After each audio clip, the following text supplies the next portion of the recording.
मैंने अपने previous part में डिस्कस किया क्लासिफिकेशन को मेन दो ग्रुप में मैंने जैसे क्लासीफाई किया हुआ था।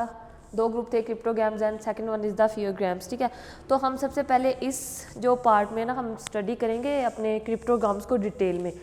मैंने पहले ही इसके थोड़े की पॉइंट आपको बता दिए थे। इसके चार ग्रुप में लाइक थैलोफाइट्स और इसके बाद ब्रायोफाइट और टिट्रोफाइट, तीन मेजर ग्रुप हैं जिनको हम फर्दर इस लेक्चर में डिटेल में स्टडी करेंगे।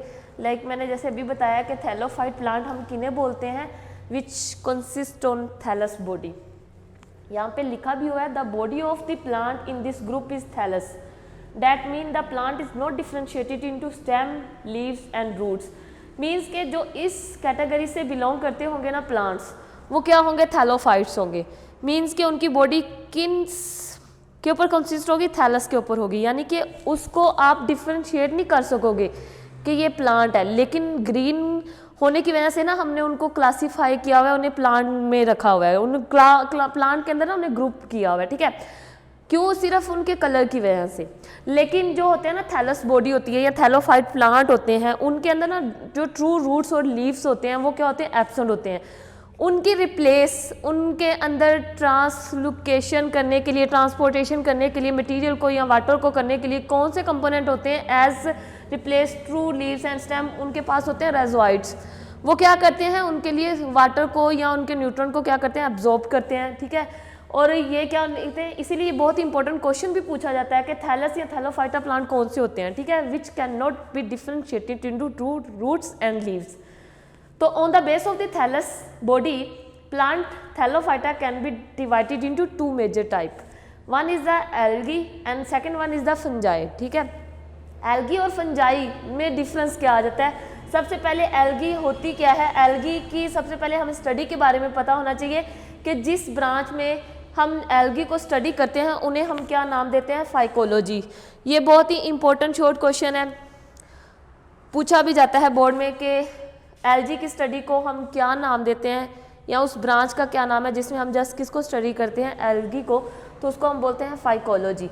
लेकिन जो एल्गी होती है ना, वो क्या होता है, उनके पास क्लोरोफिल होता है और वो क्या होती है, ऑटोट्रोफ होती है।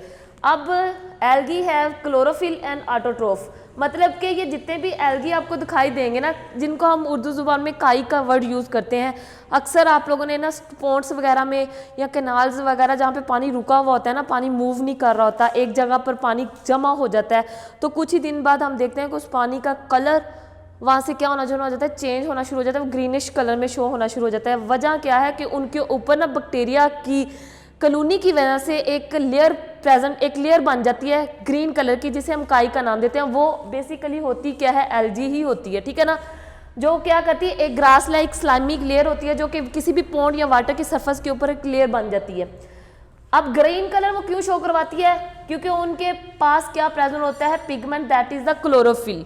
क्लोरोफिल के पास होता है क्लोरोप्लास्ट, जिसकी वजह से प्लांट अपना कलर शो करवाते हैं ग्रीन। उसके अलावा बेटा यहाँ पे मैंने क्या लिखा हुआ है, ऑटोट्रोफ। मीन्स कि ये जो एल्गी होती है ये किसी दूसरे होस्ट के ऊपर डिपेंडेंट नहीं होती, ये अपनी फूड खुद प्रिपेयर करती है, इसलिए हम इसको क्या नाम देते हैं, ऑटोट्रोफ। लेकिन कुछ करैक्टर ना होने की वजह से इसको किस में ना रखा गया, प्लांट के अंदर, एक अलग क्लास में इसको किया गया। वेन आप लोग के सामने ही है कि क्या होती है, थैलोफाइट होती है।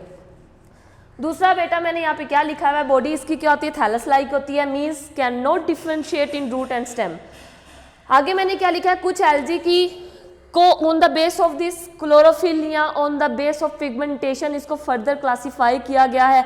अभी जैसे कि अभी मैंने एग्जांपल आपको दी कि नहर या पॉन्ड्स के ऊपर सरफेस के ऊपर आपको एक ग्रीन लेयर दिखाई देती है, वो काई की, एल्गी की ही होती है। ठीक है ना, लेकिन कुछ होती है जो कि मॉइस्चर पे रहती हैं एल्गी, लेकिन कुछ मॉइस्चर के बगैर, यानी कि कुछ ड्राई रीजन में भी ग्रो कर जाती हैं। मोस्टली ये कहाँ पे ग्रो करती हैं, इक्वेटिक रीजन्स पे ग्रो करती हैं। ठीक है, यहाँ पे क्या लिखा है, most algae is aquatic, should be classified into 3 group. ठीक है, ये 3 क्लासिफिकेशन है एल्गी की। इक्वेटिक, बहुत सी इसकी और क्लासिफिकेशन है एल्गी की on the base of the pigmentation, लेकिन on the base of aquatic इसको क्लासीफाई किया गया किस पे, एल्गी के ऊपर। किसके बेस पे, एक्वेटिक रीजन लोकेशन की बेस पे इसको 3 कैटेगरी में डिवाइड किया गया है। One is the red algae, जिसको हम बोटेनिकली वर्ड में क्या नाम बोलते हैं, रेडोफाइटा। ठीक है, contain red pigmentation in this body. और दूसरी क्या है, ग्रीन एल्गी, और उनको हम क्या नाम देते हैं, chlorophyta. And last one is the brown algae, जिसको हम क्या बोलते हैं, फियोफाइटा।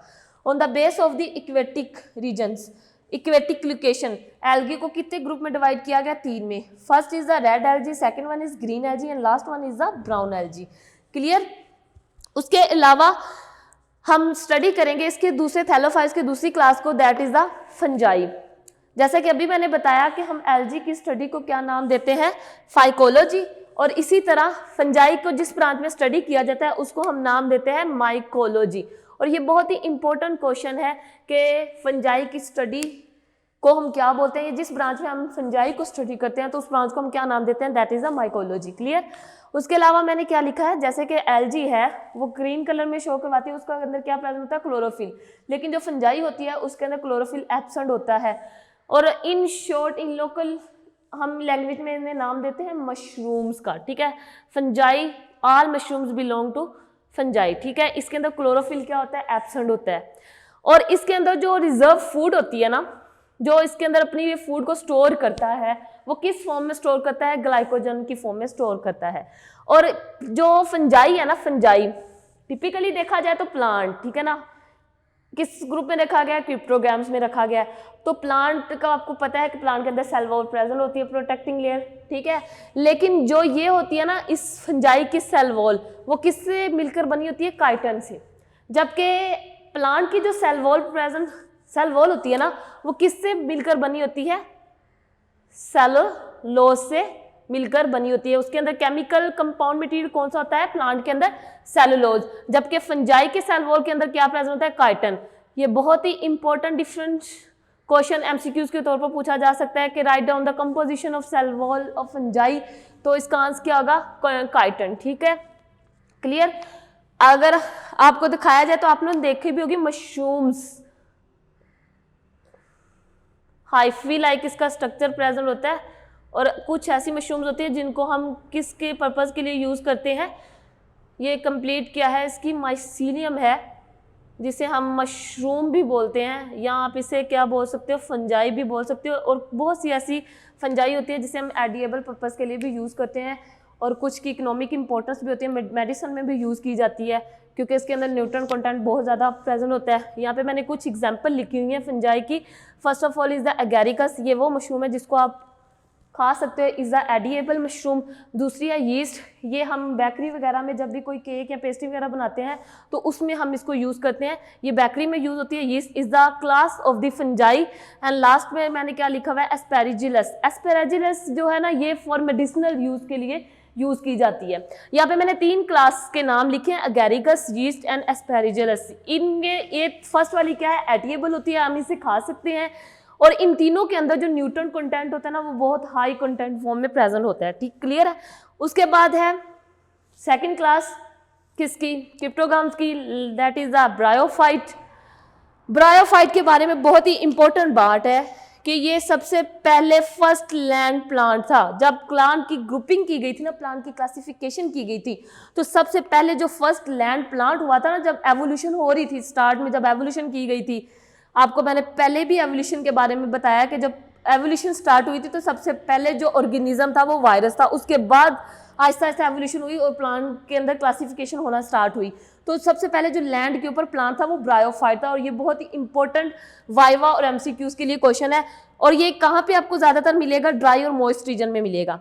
ठीक हो गया। और बेसिकली बेटा इनको बोला जाता है amphibians of the plant kingdom. ठीक है ना, विदाउट वाटर ये कभी भी ग्रो नहीं करेगा। इसको अपने जिंदा रहने के लिए ना, रिप्रोडक्शन के लिए, अपनी ग्रोथ के लिए पानी की बहुत ज़रूरत होती है। अगर इसे वाटर नहीं ना मिलेगा, बिल्कुल वाटर वहाँ से आप रिमूव कर देते हो, तो ये इसकी क्या हो जाती है, डेथ हो जाती है। तो इसीलिए इसको बोला जाता है amphibians of the plant kingdom. ठीक हो गया। और इसके अंदर जो कंडक्टिंग टिश्यू होते हैं ना, जिन्हें हम क्या नाम देते हैं, जाइलम और फ्लोएम। आपको बहुत अच्छे से बेटा पता है, जाइलम और फ्लोएम वाटर और न्यूट्रिएंट, वाटर और फूड की कंडक्टिंग करते हैं प्लांट के लिए। लेकिन जो ब्रायोफाइट होते हैं ना, इनके अंदर जो होता है ना, ये जाइलम और फ्लोएम, ये क्या होते हैं, लैक होते हैं, मतलब कि बहुत ही अमाउंट में कम होते हैं, वेल डेवलप्ड नहीं होते। तो यहाँ पे क्वेश्चन राइज होता है कि इनके लिए कंडक्शन कैसे करते होंगे, ये अपने ट्रांसपोर्टेशन कैसे करते होंगे, वाटर की जो अपनी ज़रूरत होगी, नीड होगी, उसको कंप्लीट कैसे करते होंगे। तो ये स्पोर प्रोड्यूसिंग बॉडी है। ये with the help of the spore एक जगह से दूसरी जगह अपने मटेरियल को क्या कर सकते हैं, ट्रांसफर कर सकते हैं। With the help of this spore ये क्या कर सकते हैं, अपने वाटर न्यूट्रिएंट की नीड को क्या कर सकते हैं, कवर कर सकते हैं। Last one of this category की क्लास ये कौन सी है, टिड्रोफाइट्स है। टिड्रोफाइट और ब्रायोफाइट में माइनर डिफरेंस है, ये कहाँ पे रहती है, मॉइस्ट जगह पे रहती है और इसको वेट और शेडी प्लेस चाहिए। ठीक हो गया। लाइक फॉरेस्ट में ये ज़्यादातर ग्रो करते हैं टिड्रोफाइट्स। इनकी बॉडी के अंदर स्टेम, रूट और लीव्स प्रेजेंट होते हैं, can easily differentiated into root, stem and leaves. और इनके अंदर जो रिप्रोडक्शन होती है ना वो किसके थ्रू होती है, स्पोर्स की फॉर्म में होती है। यानी कि इनके अंदर जो होते हैं ना सेक्सुअल कंपोनेंट होते हैं, सेक्स ऑर्गन जो होते हैं मेल और फीमेल, वो क्या होते हैं, एब्सेंट होते हैं, लेकिन वो किस फॉर्म में प्रेजेंट होते हैं, स्पोर्स की फॉर्म में प्रेजेंट होते हैं। यानी कि इसके अंदर जो स्पोर्स प्रोड्यूस होता है वो कौन सी बॉडी होती है, इट्स कॉल्ड स्पोरेंजिया। यानी कि ये स्पोर्स के थ्रू अपनी रिप्रोडक्शन करते हैं, ग्रोथ करते हैं, अपनी कॉलोनी को क्या करते हैं, इंक्रीज करते हैं। तो आज के लेक्चर में हमने फर्स्ट कैटेगरी को स्टडी किया है, क्रिप्टोग्राम्स को, और नेक्स्ट हम अपने पार्ट में स्टडी करेंगे फियोग्राम्स को डिटेल में इंशाल्लाह।